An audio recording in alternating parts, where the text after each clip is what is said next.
इस अभा academy channel में वैसे सभी विद्यार्थी जिन्होंने बीएड करके और कॉमर्स से एमकॉम किए हुए हैं और एसटीईटी के इंतज़ार लंबे समय से कर रहे थे, उनका इस चैनल में बहुत बहुत हार्दिक स्वागत है।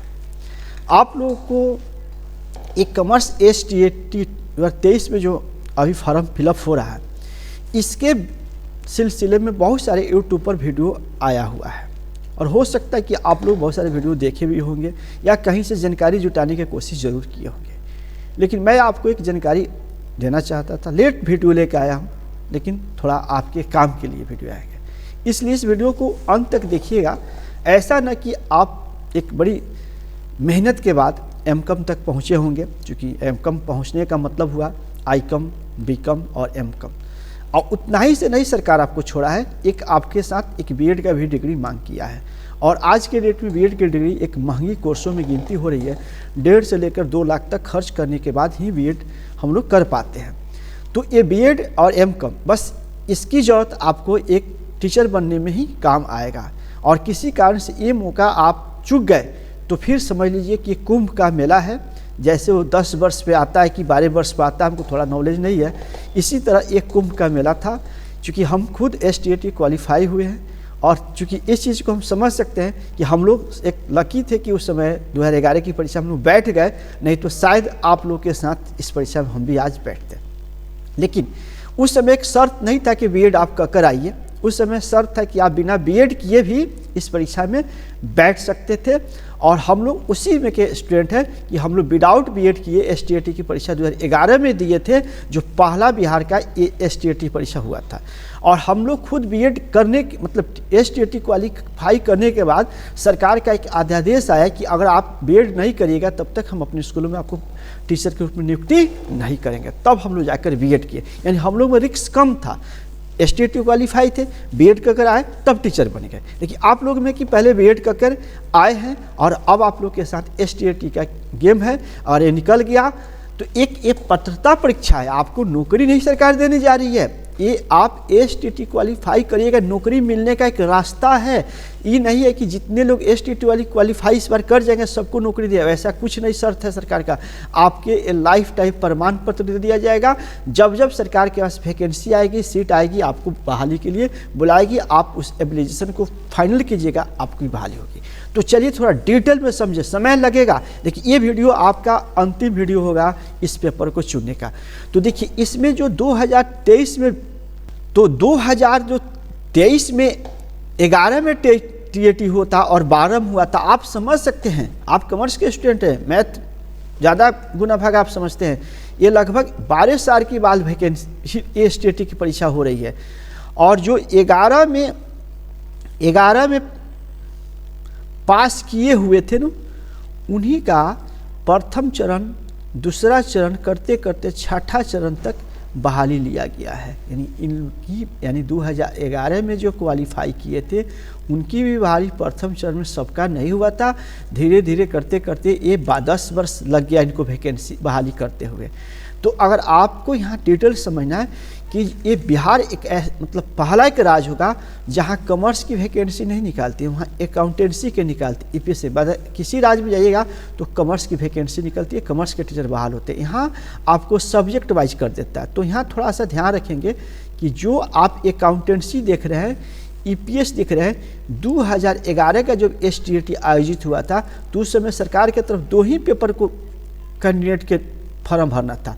तो उस समय क्या था, नया था, कुछ कहीं से जानकारी मिल नहीं रहा था। खुद हम एक मतलब सोचिए ना कि हम एक कन्फ्यूज थे कि अकाउंटेंसी भरे कि ईपीएस भरे, तो कुछ जानकारी नहीं था। लेकिन जानकारी के अभाव में क्या हुआ कि सारे बच्चे लगभग 99% बच्चे अकाउंटेंसी चुन लिए। क्लियर। और ईपीएस में मतलब 1% भी नहीं कहेंगे, यानी ईपीएस में 55 स्टूडेंट का मतलब रिजल्ट आया था उस समय। देखिए बताते हैं क्या होता। तो कुछ लोग एक मतलब 99% ज़्यादा कर अकाउंटेंसी चुने कि उनको लगा कि हम अकाउंट ऑनर्स किए हैं और अकाउंट से ही हम बहाल होंगे। ईपीएस वाले को कन्फ्यूज है, चूँकि ईपीएस में कभी ऐसा नहीं है बीकॉम ईपीएस होता है, एमकॉम ईपीएस, ऐसा कुछ नहीं होता है बोर्ड के पास। लेकिन वो शर्त हम लोग नहीं समझ पाए थे, इस बार क्या किया वैकेंसी में और थोड़ा सा ग्रोथ किया है, थोड़ा स्क्रीन पर आप ढंग से देखिए इस बार क्या किया 3 सब्जेक्ट लिया है। पिछले साल के तुलना में देखा जाए तो एक आपको बढ़ाया है, अकाउंट पहले भी था, आपको ईपीएस पहले भी था और बीएसटी एक बढ़ा दिया, यानी इस बार थोड़ा वैकेंसी में ग्रोथ किया गया है। यानी अब जान लीजिए कि जिस भी विद्यालय में अगर कॉमर्स की पढ़ाई होगी या हो रही है या होने वाला भविष्य में मिलेगा उसको कोड, वहाँ 3 सब्जेक्ट का टीचर उसको नियुक्त करना है। अकाउंटेंसी से 1 नियुक्त होगा, ईपीएस से 1 नियुक्त होगा और बीएसटी से 1 नियुक्त होगा। अब आपको लग रहा है कि भाई बीएसटी से एमकॉम कौन करता है, ये हमारे आपके दिमाग में चल रहा है ना, इसलिए इस चीज़ को समझना है कि इस तीनों पेपर के भरने के लिए आपके पास डिग्री क्या होना चाहिए, ध्यान से सुनेंगे, आपके पास बीएड होना चाहिए।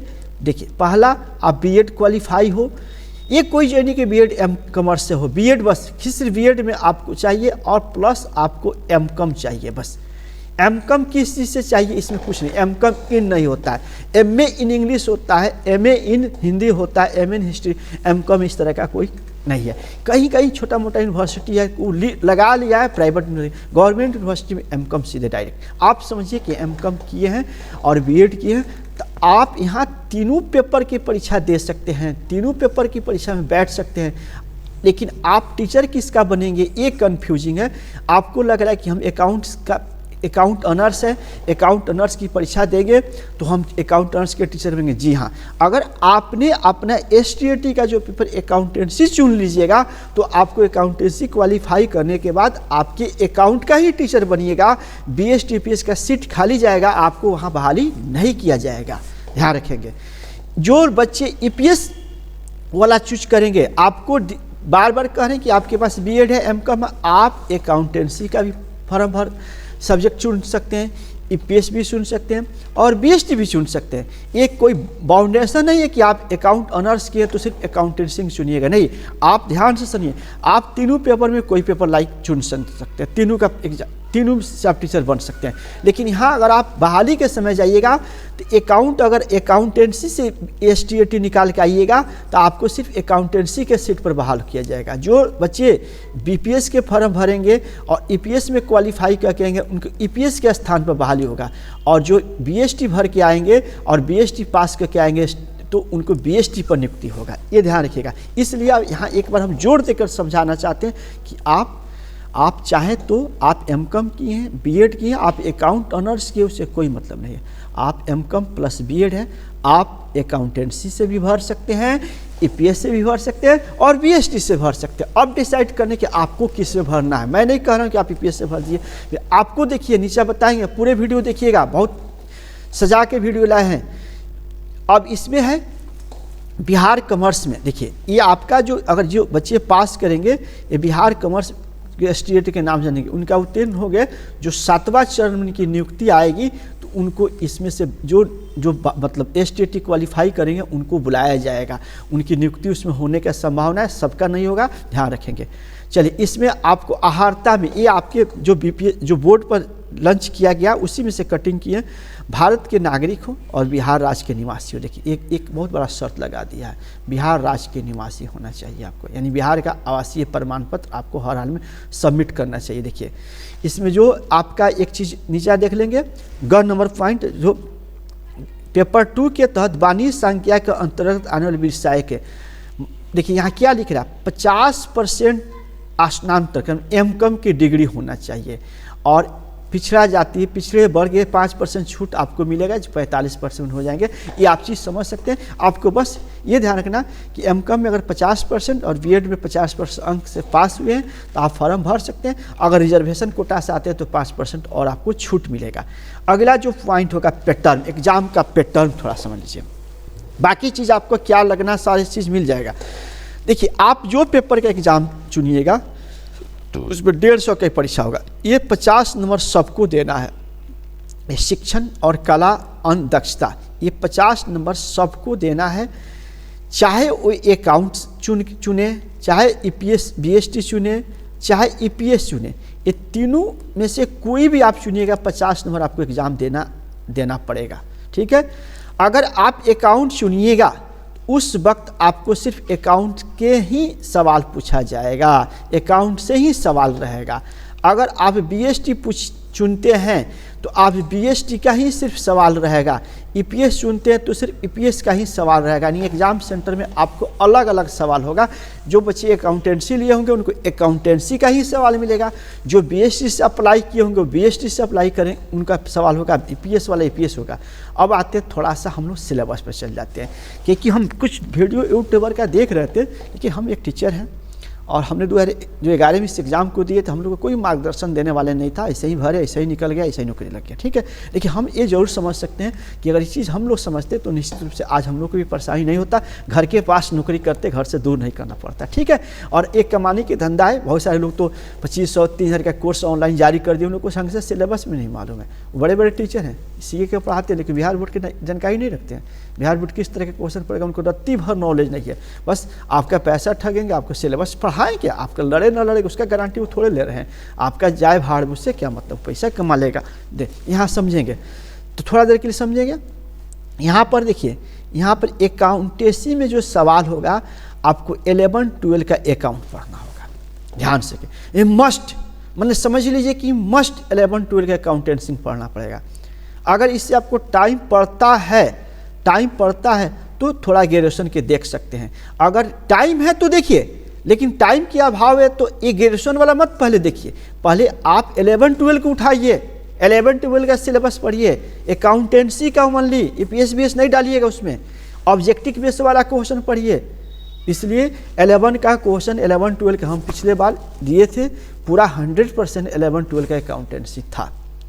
हो सकता है इस तरह स्टूडेंटों की संख्या ज़्यादा होगा, थोड़ा टफ सवाल जाने की चांस बनती है, तो थोड़ा सा ग्रेजुएशन से उठाएगा। लेकिन 11-12 छोड़कर ग्रेजुएशन नहीं पढ़ना, ध्यान रखना। हम कल एक यूट्यूबर का वीडियो देख रहे थे, बड़े टीचर हैं लेकिन उन्हें एमकॉम तक का सिलेबस बोल रहे हैं कि आ जाएगा। गलत है, भर में डालें, पैसा कमाने के लिए अपना रोजगार बना लिया। नहीं, यहाँ देखिएगा, यहाँ आपको अकाउंट चुनिएगा तो 11-12 का सीयर को, सिलेबस को ढंग से देखिएगा, समझिएगा और इसी का ऑब्जेक्टिव रखिएगा। ये अगर आपसे टाइम मिलता है तब ग्रेजुएशन का देखिएगा। चलिए, ईपीएस अगर चुनिएगा, थोड़ा सा देख लेंगे। ईपीएस चुनते हैं, यहाँ पर ईपीएस चुनते हैं तो ईपीएस में बहुत अच्छा संयोग से एक बहुत बड़ा भाग्यशाली होगा जो बच्चा ईपीएस चुनेगा, उसको सिर्फ अकाउंट 11-12 का ईपीएस पढ़ लेगा, काम चल जाएगा। ये और रिकॉर्ड बोल रहे हैं, ठीक है, आपसे कोई पैसा की बात नहीं कर रहे हैं, ये सिलेबस अंदर की बात हम बता दिए बिहार बोर्ड का। 11-12 का अच्छे राइटर किताब उठा लीजिएगा, अलग से वीडियो किताब पर बना देंगे, आप उसको पूरा डिटेल पढ़िए। मैथ नहीं है, आराम से थ्योरी या सेल्फ स्टडी भी किया जा सकता है, ऑब्जेक्टिव बेस्ड क्वेश्चन इसमें बहुत है, पढ़िए और आपका 100% सवाल होगा। इसमें ग्रेजुएशन के पढ़ने की आवश्यकता नहीं पड़ेगा। ईपीएस में ग्रेजुएशन लेवल का ईपीएस नहीं आती है मार्केट में, ये इसलिए हम लिख कर काट रहे हैं। इसमें अगर देखा जाए तो अकाउंटेंसी के तुलना में ईपीएस बीएस ईजी सिलेबस में क्वेश्चन है। इसी तरह बीएसटी में जाते हैं, तीसरा सेक्शन में से चुनते हैं, तो इसमें भी 11-12 का बीएसटी पढ़ लेंगे तो आपका गरज चल जाएगा, आपका काम चल जाएगा, आपका रिजल्ट आ जाएगा। इसमें भी ग्रेजुएशन लेवल का बीएसटी नहीं पढ़ने की जरूरत पड़ेगा। इस तरह देखा जाए थोड़ा सा अकाउंट का सिलेबस लेंदी होगा। देखिए, हम लोग के मन में क्या है ना कि हम लोग अकाउंट ऑनर्स किए हैं, हम लोग एमकॉम किए हैं, तो हम लोग अकाउंट ही में ही ज़्यादा होगा। ऐसा नहीं, आप पढ़े थे, आज एग्जाम देना है, आज क्रिटिकल मैथ घूमेगा, थ्योरी घूमेगा, कंसेप्ट घूमेगा, वो सारे चीज़ को आपको फिर शुरू से पढ़ना होगा। जब शुरू से ही पढ़ना है तो फिर ईपीएस बीएसटी में भी तो हम सोच सकते हैं कि भाई इसका सिलेबस थोड़ा उसके अपेक्षा हल्का है। अकाउंट का किताब 11-12 की उठाइएगा तो इतना मोट का 2 है, 11 का ईपीएस बीएस उठाइएगा तो इतना पतला है, बीएसटी का सेम ऐसे है। तो यहाँ हम आपको नहीं करें, आप पूरे चीज़ को समझिए, बाद में पछताने से कुछ नहीं फ़ायदा होगा। चलिए, आपके डॉक्यूमेंट में कुछ मेरे पास स्टूडेंट लोग का फ़ोन आया कि सर इसमें हम लोग, देखिए आपका स्पष्ट डॉक्यूमेंट में कहा है, अगर नहीं है तो भर लीजिएगा, लेकिन सुन लीजिए, मैट्रिक के प्रमाण पत्र भी चाहिए और अंक प्रमाण पत्र भी चाहिए। अगर नहीं है तो 17 जो डेट लास्ट दिया है आप उस दिन भर लीजिएगा, लेकिन पहला प्रयास कीजिए कि सर्टिफिकेट उपराइए। किसी कारण से उसको कोच चाहे तो छांट सकता है, आपको छांट सकता, आपको एग्जाम में नहीं बैठने देगा। इसलिए सारे जो प्रमाण पत्र व्यवस्था कीजिए। अंत में नहीं मिलेगा भर दीजिएगा, लेकिन पहला प्राथमिकता दी कि व्यवस्था हो जाए, तो व्यवस्था कहकर जितना प्रमाण पत्र मांगा है सब व्यवस्था कीजिए। हो जाएगा 16 को भर लीजिएगा, नहीं होगा तो फिर भी भरिएगा। चलिए उस समय अब देखा जाएगा, थोड़ा जुआ खेला जाएगा, जो होना होगा जो देखा जाएगा, ठीक है। चलिए यहाँ पर थोड़ा सा समझ लिए, ये इसमें आप लोग पहले प्रयास कीजिए कि सारे डॉक्यूमेंट हो, अपलोड करिए। अगर नहीं है, अदरवाइज नहीं हो पा रहा है, तब उस अवस्था में आप ऐसे ही भर लीजिएगा। लेकिन मेरा है कि आप कोशिश कीजिए, आपको हो जाएगा, ठीक है। आइए अब आते हैं सीट, इसी का इंतजार सब लोग कर रहा है। आइए ये अंदर की बात हम बता रहे हैं ना, ये बिहार बोर्ड के अंदर का टिप्स है, ये अंदर की कहानी है। जिसको नहीं मालूम है, ये कोटा में बैठे हुए टीचर हैं, ये लखनऊ में बैठे हुए हैं, बिहार के हम गवर्नमेंट टीचर हैं, हम इसको जानते हैं, इसके चीज़ को जानते हैं। हमने जितना कि मेरा ट्विटर है, जाके खोजिएगा, चौरसिया सर अकाउंट के सीट के लिए बहुत, कॉमर्स के सीट बहुत लड़ाई किए हैं। लेकिन बिहार सरकार ये कहा कि हर जगह में अकाउंटेंसी नहीं, हम हर जगह कॉमर्स की पढ़ाई नहीं दे सकते हैं। अकेला पर्सन थे, लड़ते थे। आज बड़े टीचरों लोग आगे सीट बताने लगे, सीट नहीं कुछ है बताते हैं। अब देखिए सीट के खेला, एक पेपर का कटिंग हम आपको लगाए हैं। उसमें पेपर कटिंग में राज्य भर में 7755 स्कूलों में वाणिज्य की संख्या की पढ़ाई होती है, वाणिज्य में। यानी हमारे राज्य में 9360 +2 गवर्नमेंट स्कूल है, ठीक है। जिनमें से इस पेपर के कटिंग को सही भी मान लेते हैं तो 7755 में भी कॉमर्स की पढ़ाई होती है। लेकिन ये मेरा अनुमान है कि नहीं, आपको 7755 भी गलत है। मेरा अनुमान है कि इससे कम होती है, इससे कम होती है। तो ये सीट बहुत ज़रूरी है, क्योंकि आप एमकॉम, बीएड, एसटीटी की परीक्षा के लिए पढ़ना होगा 2-2.5 महीना आपको जमकर। इसके बाद भी अगर आप सब कुछ निकाल लेते हैं, एसटीटी क्वालिफाई हो जाते हैं, फिर बैठ जाना पड़े, तो इससे बड़ा दुर्भाग्य की बात क्या हो सकता है। तो बिहार सरकार का एक नियम है कि हर स्कूलों में कॉमर्स की पढ़ाई का सीट नहीं दिया है। आपको पहला इसका सिस्टम बताए थे, पहले जिला मुख्यालय में था सरकारी स्कूलों में, उसके बाद है अनुमंडल मुख्यालय में। अब पंचायत में +2 स्कूल खुला है। लेकिन आपको जानकारी देते हैं 1 से 1.5% पंचायतों में कॉमर्स की पढ़ाई का सीट मिला है। वो जो चाहा है वो लोग मिला है। बाकी जगह सिर्फ आर्ट्स और साइंस की पढ़ाई होती है। आप जानकारी जुटाइएगा, वहाँ कॉमर्स के टीचर की बहाली नहीं होगी। यानी जो इस पेपर के 755 मान भी लेते हैं तो भी चलो सही है, इसको मान कर ही हम काम करते हैं। चलो भाई पेपर कहीं से जानकारी जुटाया है, अगर हम 9360 में से हमको इतना भी सीट मिल जा रहा है, यानी हमको 7755 भी स्कूलों में कॉमर्स की पढ़ाई होती है, तो निश्चित तौर से ये बहुत बड़ी बात है। लेकिन मेरे समझ से लगता है कि 9360 की जगह हमको लग रहा है आधा 50% स्कूलों में कॉमर्स की पढ़ाई होती है। आप जानकारी घुमा लीजिएगा। चलिए इसको मान भी लेते, इसी बेस पर हम लोग समझते हैं। तो देखिए इसी पेपर के कटिंग में एक नीचा भाग लगा हुआ है, और हाल फिलहाल के पेपर कटिंग था कि अगर 7755 में बहाली होता है तो वहाँ एक अकाउंट के टीचर बहाली होगा। यानी अकाउंट का सीट देखा जाए तो 7755 को होना चाहिए, जिसमें 2011 में जो STAT आयोजित किया गया था, वाणिज्य संख्या की कमी दूरी करने के लिए STAT ली गई थी। इसमें से लगभग 5000 नियोजन हो चुका है, 5000 लोग टीचर बन चुके हैं। तो सीट कितना बचा? तो इसमें देखा जाए तो यहाँ ऑलरेडी इस पेपर के कटिंग कह रहा है कि 5000 का नियोजन हो चुका है। देखिए ये सही है गलत है? हम STAT की परीक्षा में दिए थे तो उस समय लगभग 5300 कॉमर्स में रिजल्ट आया था, जिसमें नहीं 5300 नहीं सॉरी लगभग 6300 आया था, जिसमें से 5500 का 5000 का नियोजन बता रहा है, यानी 1300 उसमें नहीं हो पाया। हो सकता है कि वो बच्चे बीएड नहीं कर पाए होंगे या किसी कारण से उनकी नियोजन नहीं हुआ होगा। तो 5000 सीट ऑलरेडी अकाउंटेंसी से फुल हो गया। पहले बार परीक्षा जो 11 में उसमें ज़्यादा बच्चे अकाउंट ही चुने थे। अब आइए थोड़ा डिटेल में बताते हैं। यहाँ पर 2023 में जो देने जा रहे हैं, इसमें बिहार बोर्ड के साइट पर खोलिएगा, 9360 में +2 विद्यालय बनाया गया है, जिसमें सभी में कॉमर्स संख्या नहीं है, ध्यान रखना है। अब आइए सीट देख लीजिए, सीट का डिटेल बताते हैं। सीट में छठा चरण देखिए, अकाउंटेंसी में अगर हम मान लेते हैं कि 7755 स्कूलों में पढ़ाई हो रही है, तो एक सीट अकाउंटेंसी का होगा, एक सीट EPS का होगा, एक सीट BST का होता है। तो सब में सीट इक्विवेलेंस होगा। अगर अकाउंट का सीट 7755 है तो EPS का भी सीट 7755 ही होगा, BST का होगा 7755 होगा। हम लोग बहाली हुए थे जहाँ एक अकाउंट एक EPS, सब जगह वैसे ही मिला। ये नहीं कि कहीं कहीं अकाउंट कहीं पे, जहाँ कॉमर्स होगा एक अकाउंट ईपीएस मिला। तो इस बार क्या होगा कि जहाँ भी वैकेंसी आएगा एक अकाउंट एक ईपीएस एक बीएस। अगर 7755 स्कूलों को मान भी लेते हैं तो सब में वैकेंसी इतना ही रहेगा। क्लियर? जिसमें से छठा चरण की बहाली तक 5000 लगभग बहाली हो चुका है। इस बेस को मान लिया जाए तो 2755 गो विद्यार्थी का अकाउंट में नया बहाली होगा। 2755, जिसमें एसटी एससी के बच्चे होंगे, अगर वो नहीं क्वालिफाई करते तो उनकी सीट वैकेंट जाएगा, महिला का सीट रिजर्व रहेगा, वो भी सीट खाली जाता है, ध्यान रखना है। तो इसमें से मान के चलिए कि आपको लगभग 2100 या 2200 सीट आम बच्चे के लिए बचता है। ठीक है, यानी अकाउंट के सीट 2200 पे या 2500 भी मान लेते तो 2500 का सीट अकाउंट में बच रहा है।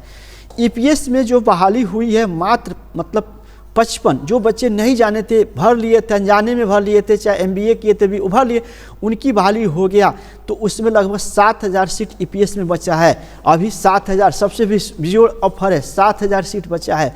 और बीएसटी तो इस साल जोड़ा है, इसलिए बीएसटी में शून्य बहाली अभी तक नहीं हुआ था। इस बार बीएसटी को बढ़ाया गया तो बीएसटी पूरा खाली है, इंतजार कर रहा है आपका कि आइए बीएसटी का पेपर निकाल कर और आप टीचर बन जाइए। तो मेरा कहने का मतलब है कि आप यहाँ 2200 के लिए एग्ज़ाम फाइट करने के लिए तैयारी कीजिएगा कि 7000 कि यहाँ पर 7755 के लिए करना है। देख लीजिए, हमारे समय से ईपीएस बीएस में कोई ज़्यादा फर्क नहीं है। अगर यहाँ थोड़ा सा हम अपना सब्जेक्ट चेंज करते हैं तो एक मौका मेरे साथ है नौकरी लेने का, और हम अपना अकाउंट में ही रह जाते हैं कि नहीं अकाउंट का ही पैसा देंगे, तो फिर हो सकता है कि आपका अकाउंट निकल भी जाए, एसटीटी के प्रमाण पत्र रह भी जाए, और आप अंत तक ऐसा भगवान करे ना हो। लेकिन कहीं नहीं हुआ तो फिर आप जीवन की लड़ाई में, और परीक्षा फिर अभी होने वाला नहीं है। अब मान के चलिए कि फिर 12 साल में हुआ है और भी कोर्ट के आदेश पर हो रहा है ना, सरकार नहीं ले रही थी, सरकार छोड़ दी थी, कोर्ट के आदेश पर हो रहा है। तो आप अपना एक बार विचार कीजिएगा, वीडियो के अंत में देखकर सोचिएगा। फिर आवश्यकता पड़े तो मेरा एक नंबर होगा, आप नंबर है, आप ऐप डाउनलोड कीजिएगा और नंबर मिलेगा। बाकी विशेष चीज़ हम फिर मुलाकात करेंगे नए वीडियो में। धन्यवाद।